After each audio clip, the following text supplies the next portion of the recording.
Sabi ko, babalikan ko to. Hi guys!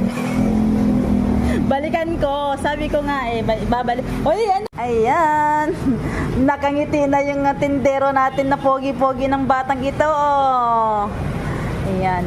Antayin natin ha. Oh, sige. Pag ano mo, dito na sa Centro Mall. Wow. Upo muna tayo habang nag-aantay.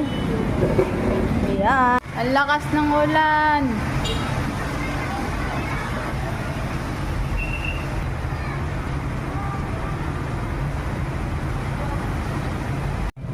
Wow, nandito na yung order ko. Ayan. Okay, so busog kayo dito sa halagang ano lang to, 49 at dalawang tigbe 20. Di ba? Tapos ito pa ang ano niya,